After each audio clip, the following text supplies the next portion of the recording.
Hello friend, नमस्कार। स्वागत है आपका एक बहुत ही इम्पोर्टेंट वीडियो में। जैसा कि आपको पता है कि 1 अप्रैल खत्म हो चुका है और आपको पता है 1 अप्रैल से जो है बहुत सारा बदलाव आपको देखने को मिलेगा। यहाँ कुछ मुख्य बदलाव के विषय में हम चर्चा कर रहे हैं। जैसे कि नया टैक्स नियम जो है लागू हो चुका है 1 अप्रैल से। वहाँ जो है 12 लाख रुपए तक आपको न्यू रिजीम सेलेक्ट करते हुए कोई भी टैक्स नहीं पे करना होगा। अगर आप ओल्ड रिजीम सेलेक्ट करते हैं तो वहां आपको जो है 80C का लाभ मिलेगा। न्यू टैक्स रिजिम में आपको 80C का लाभ नहीं मिलेगा। डायरेक्ट जो है आपको 12 लाख तक जो है कोई भी टैक्स पे नहीं करना होगा। यहाँ जो है 75,000 का आपको अगर सैलरी पर्सन है तो वहां स्टैंडर्ड डिडक्शन देखने को मिलेगा, जिसकी राशि की पहले 50,000 रुपए थी। दूसरा बदलाव आपको एलपीजी गैस सिलेंडर की कीमत में देखने को मिल सकता है। आपको पता ही है कि हर महीने के शुरुआत में जो है एलपीजी गैस सिलेंडर की कीमत को पहले रिव्यू किया जाता है, फिर उसका संशोधन किया जाता है और फिर उसको जो है लागू किया जाता है। 1 अप्रैल से जो है तेल कंपनियां घरेलू और कॉमर्शियल गैस सिलेंडर की कीमतों में बदलाव कर सकती है, जिसका सीधा असर आपके पॉकेट पर पड़ेगा।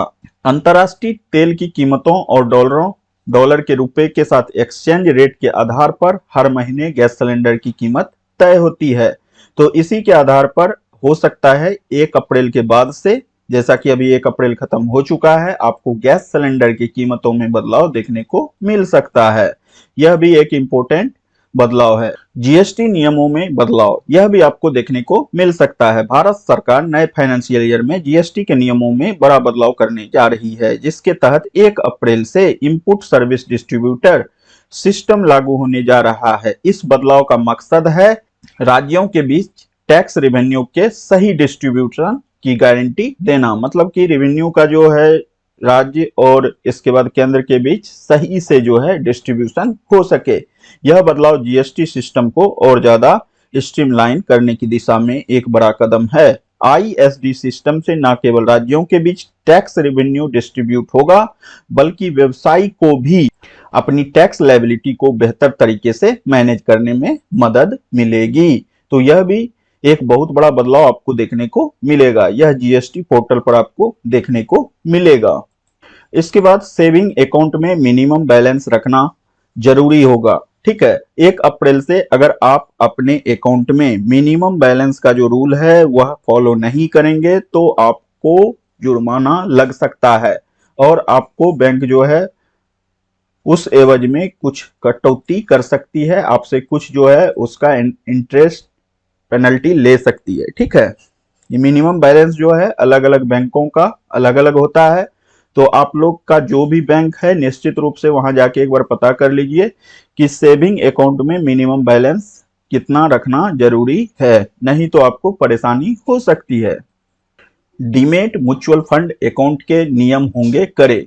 कहने का मतलब है जो भी डीमेट अकाउंट यूज करते हैं, म्यूचुअल फंड में पैसा इन्वेस्ट करते हैं, तो वहां जो है नियम को और सख्त बनाया जाएगा। केवाईसी जो है उसमें नॉमिनी का डिटेल्स डालना अनिवार्य हो गया है। ऐसा नहीं करने पर अकाउंट जो है फ्रीज कर दिया जाएगा। हालांकि आपका अकाउंट अगर फ्रीज हो जाता है तो उसको आप एक्टिव कर सकते हैं, वहां उचित नॉमिनी का नाम डाल के। लेकिन फिलहाल के लिए आप उसमें जो है अगर आपका डीएक्टिव हो जाता है, फ्रीज कर दिया जाता है, तो उस केस में फिलहाल आपको वहां ट्रेडिंग करने नहीं दिया जाएगा।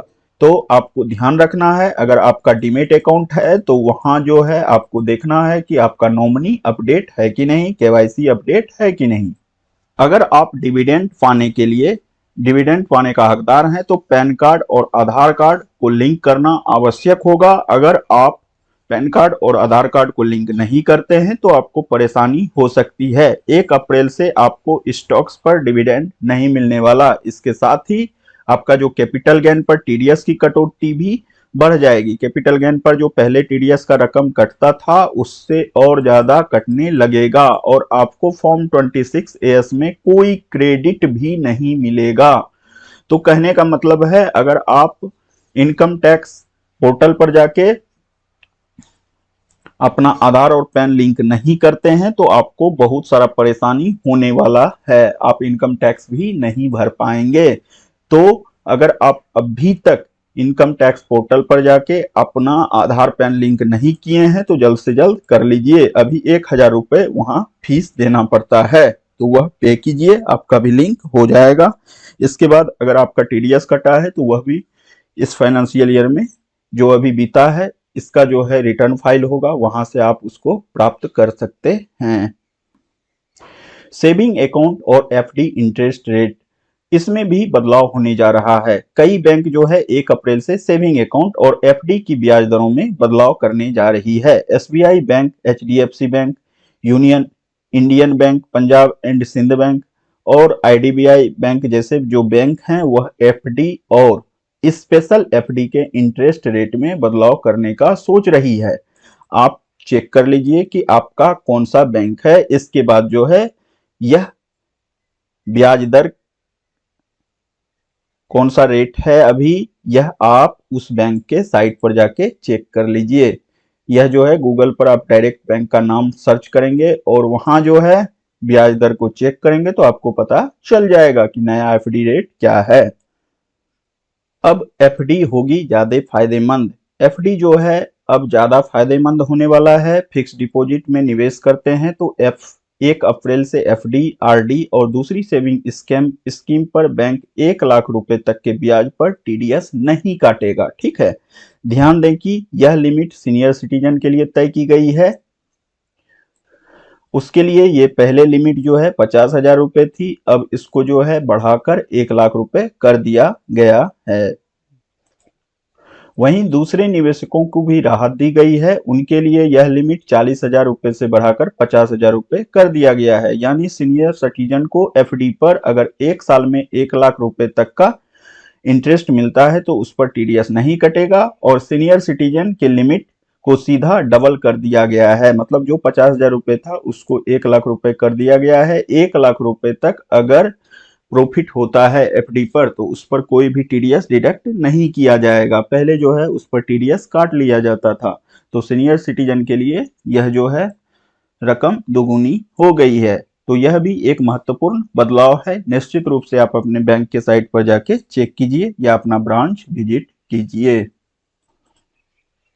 एक महत्वपूर्ण अपडेट है कि अगर आपका अकाउंट डोरमेंट हो गया है, बहुत दिनों से आप उसमें कोई भी अकाउंट में लेन देन नहीं किए हैं और 12 महीने से अधिक हो गया है तो वैसे अकाउंट का यूपीआई आईडी को भी डिसेबल कर दिया जाएगा। जो यूजर्स अपनी डोरमेंट यूपीआई आईडी को फिर से एक्टिव नहीं करते उन्हें वह पूरी तरह से खो सकते हैं। मतलब कि वह यूपीआई आईडी इसके बाद आपका अकाउंट जो है पूरी तरह से बंद हो जाएगा। इसलिए बिना किसी रुकावट के डिजिटल पेमेंट करने के लिए आपको डोरमेंट अकाउंट को यूपीआई आईडी को फिर से एक्टिव करना होगा। हालांकि 1 अप्रैल से वह आईडी बंद हो जाएगा जो कि लगातार 12 महीने से जिसमें कोई भी जमा निकासी नहीं किया गया है। ठीक है, उसमें कोई भी एक्टिविटी नहीं हुई है।